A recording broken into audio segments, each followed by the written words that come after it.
All right, everyone. Milsurp Garage back with you.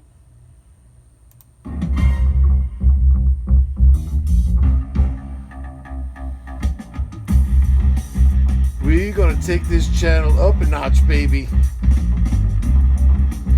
Do you just dig the 70s music? The theme song to Magnum Force. Oh yeah.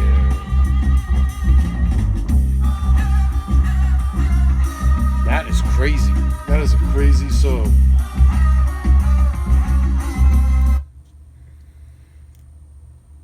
This is the 44 Magnum, the most powerful handgun in the world, and it could blow your head clean off. Oh, wait, forgot to go. Do you feel lucky? Bang! There it is. We are taking total departure from anything Milsurp. We're getting out there. We're getting out there and we're taking it to the next level, baby. Now, I don't know about you, but I was around when these movies first came out, these Dirty Harry movies, you know. And I was mad young. I mean, I was born in 68. I think the first Dirty Harry movie came out in 71. And then Magnum Force was the one that I really remember, like I was definitely too young to be going to the movies, so I don't know, however Magnum Force would have ended up in my life, it was probably sometime around, you know, double digits in age, maybe 12, 13, something like that, where you would be on TV by then or whatever, however I would end up actually seeing it, but I'll go back to this. This is sick. Can't get enough of it.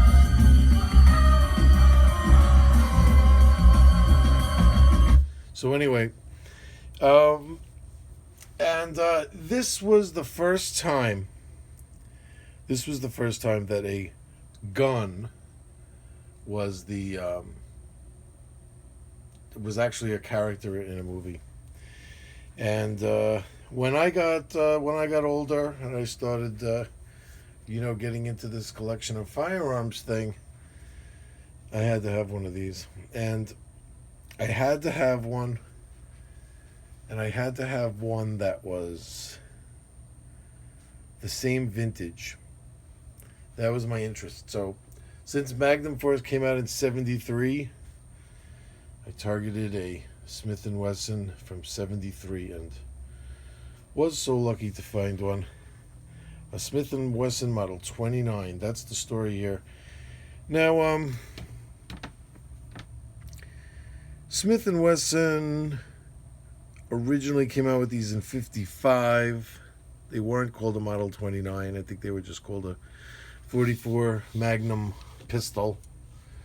And it took a couple of years, or 57 or 58 or something, they changed the designation to Model 29, and there's a different number of screws here. You'll see they say 4-screw model and this and that. I'm not so crazy up on it that I know. I think there was a screw up here somewhere. So you'll see that when you go to buy them, that they mention how many screws they have, and it might say pre-Model 29. They're talking, then you know it's a 55, 56, or 57.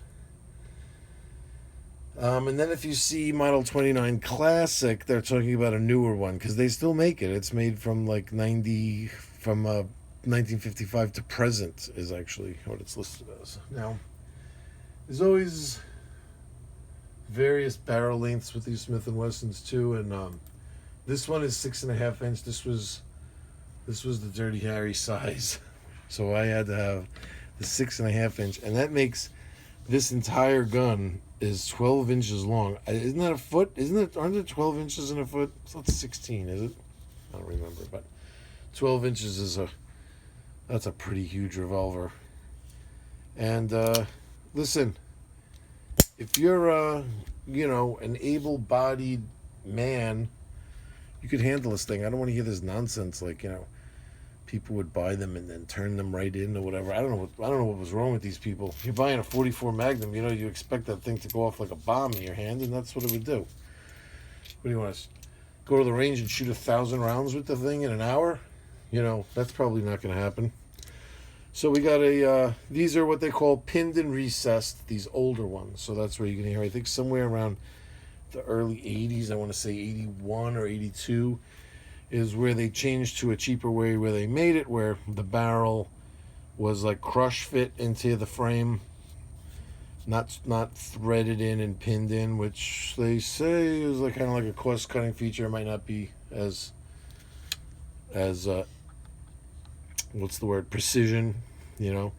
And then they as a cost cutting feature, they didn't recess the cylinder anymore. And by recess, I mean, I'll show you, these are inert snap caps here. Oops.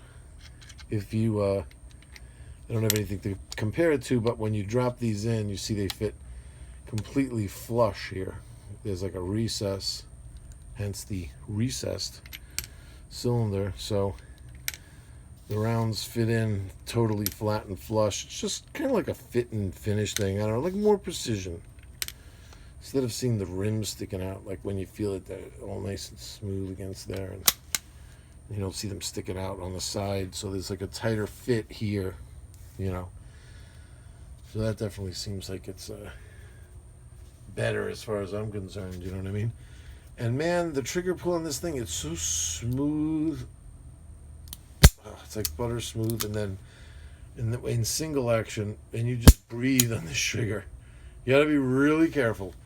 Don't cock that hammer unless you're like, you know, already zoned in on what it is you're shooting at. Like the gun is in your hand, pointed at what you want to shoot, and you're just ready to just fine tune where the sights are. Then you could cock the hammer for that kind of drop. But don't think you could cock the hammer on this and walk around, you know, getting your where you're going to shoot together while you're aiming it down or anywhere near your feet or anything like that, because when you just breathe on this trigger in single action, it releases.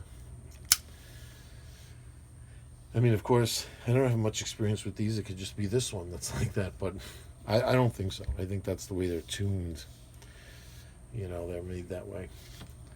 And you know, this button here opens up the cylinder, and you dump them with this guy right here. You know how it works.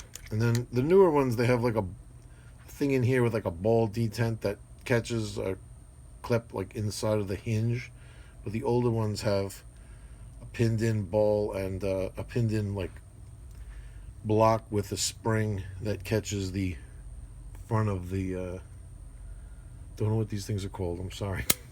My Smith & Wesson revolver nomenclature is terrible. So let's just go back here. That's what I'm talking about. Listen, you have to have this. This has to be like playing in the background every time you take it out to like clean it or whatever. What an awesome firearm. It's like such Americana. Look at the size of this thing. Oof. Monster. Absolute monster. But, you know, it's not as unwieldy, is that a word, as people say, because here's your 44 Magnum cartridges. And you could always go with the 44 Special here. Now the deal with these 44 Specials is they're a much milder round, and don't think for a minute that, because when I was younger I used to think this and everything. When I had like when I started to understand even a little bit about cartridge loading, I started to understand that the size difference really has nothing to do with, you know, how much powder. You know, you'd think you'd be like, well, yeah, they have to put more powder in these, so they have to be larger or whatever. Or that's not what it is. It's that they don't care if you put They don't care. You could put the same amount of powder to make a 44 Magnum and put the same sized bullet, same amount of grain bullet in the smaller case.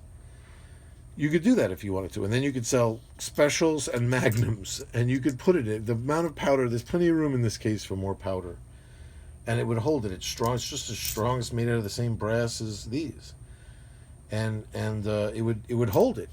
But what would happen is, if you had a gun that just shot the specials and you accidentally put magnums in it, they would fit and they would blow the gun apart. So what they do is they make the magnum cases longer so they won't fit inside the special gun. You dig? That's what they do. So you can mix and match back the other way. Back the other way, you could fit either. You could fit either inside the Magnum gun, but a 44 special, obviously they don't want the more powder in those. So that's why they make a large. Same thing with 357 and 38. You can fit just as much powder inside of a 38 cartridge to make this a 357 powered round. It's just longer to prevent you from putting it in the wrong gun. And sorry if you already knew that already. I know you're rolling your eyes at me, but you'd be surprised how many people either they just didn't realize that, or they just never really thought of the actual reason why that is, but that is the reason. And you know what I got over here? I got some old. This is kind of cool because this is old, like vintage. I'm not even sure how old this stuff is. This is like old Norma stuff. Look at it. Old 44s. I figured I'd bust these out. I have some of these around. I don't even know if I'd shoot this stuff. It's just kind of like a collector, but it's kind of cool to have some vintage ammo as well. And that's the story. That's the 44 Smith & Wesson Model 29 44 Magnum, ladies and gentlemen. And I highly recommend getting one. Supposedly, these things were impossible to get back in the day when the movie came out. They're easier to get now, but it was supposed to be impossible to get one the year like a Dirty Harry movie came out. Forget about it. You couldn't find one anywhere. And then, there were a few years between the movies, and as interest in the movies started to wane, you would see all those guns on the shelves in the gun stores with people trading them in or selling them. And then as soon as another movie would come out, bang, they'd all get snapped up again. So they were like a gun store. Gun store owners loved these things because they were a buy low, sell high, and then buy low, sell high again. They might have seen the same gun coming in and out of the same gun store 3 times for Dirty Harry, Magnum Force, and the Enforcer. Or one of them used that silly semi-automatic. What the hell was that thing called? I don't remember, but I do not have one of those, and I don't think many people do. I think that thing was some kind of weird bomb. But other than that gun, you'd always see him with this thing. There were a couple of times where he had to pick up like Perps guns, like in the airplane in Magnum Force. He used one of the Perps guns, but this was what was always in Harry Callahan's hand. Oh, check this out! I do have something cool here. Where is this thing? Look, I bought this years ago. I just might find this interesting. It is the Dirty Harry, the Clint Eastwood Dirty Harry Collector's Edition. You could probably find this on eBay, like super cheap now. Might have been expensive when it first came out, but I could only imagine that you could probably find this for $5, being that it's DVD and everything, But it has Dirty Harry, Magnum Force, the Enforcer, Sudden Impact, and Deadpool. And there's also bonus discs here, and with stuff. A lot of talk about the gun, and some really cool, artwork and graphics here.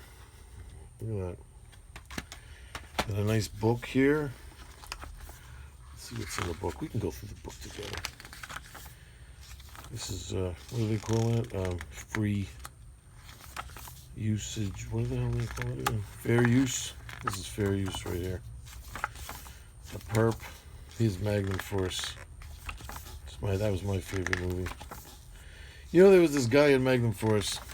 The guy that at the very beginning of the first Dirty Harry, when he was first introduced, the one where he shot the guy by the bank, and he goes, "I know what you're thinking. Did I fire 5 shots? Or did I fire..." That guy that was laying on the ground, the black dude that was reaching for the shotgun, he was in like the Curious here. He was at one point he was his partner, at another point he was like a pimp. He was the bank robber. He was his friend. He was like all these different. Here, I think that's the guy. It was his partner, Inspector Horace King. But he wasn't always his partner. No crazy photos here. Not much gun stuff though, but here. Check this out. It also comes with, it has this box here. It's pretty cool that actually is the cylinder there. See, it's like, look at that. That is, sorry, let me get a good view. That is actually identical. I copied that like exactly. And look, it's recessed. This is recessed. It's accurate. There's a message from Clint Eastwood. We got Dirty Harry's wallet.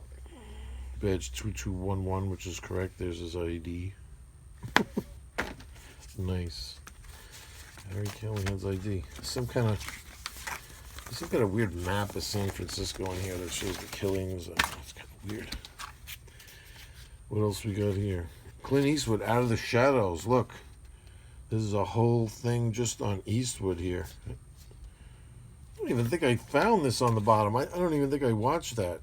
Clint Eastwood, Out of the Shadows. You could probably do YouTube search for Out of the Shadows, Clint Eastwood, and that'll probably, that whole DVD is probably up there. And then there's these, I forget what these called, these lobby cards or something like that. That's nice. Oh, yeah, through the broken window. Dirty Harry's at it again. And then these weird telegrams. I don't know what these are. How much does gun cost? The damage he caused by destroying the diner as he killed the burps. So there we go. Now you've had it all. Come on. What more could you want in a video? We danced to some Lalo Schifrin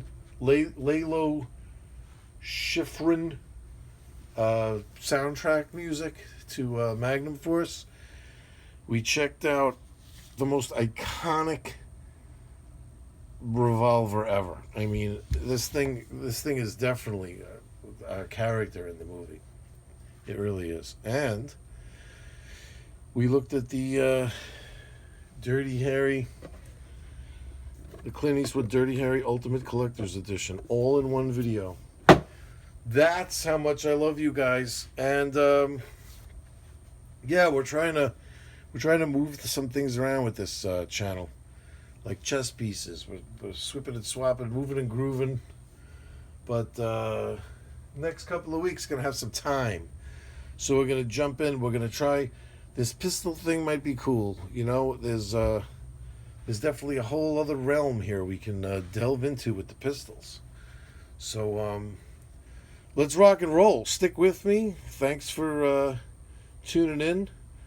If you're not a subscriber, subscribe. Trust me, this is a good time, because over the past, in the next couple of weeks, we're going to, over the past couple of months and in the next couple of weeks, there's some cool stuff going to be thrown up on this channel, I promise you. So I'll see you all soon, and take care.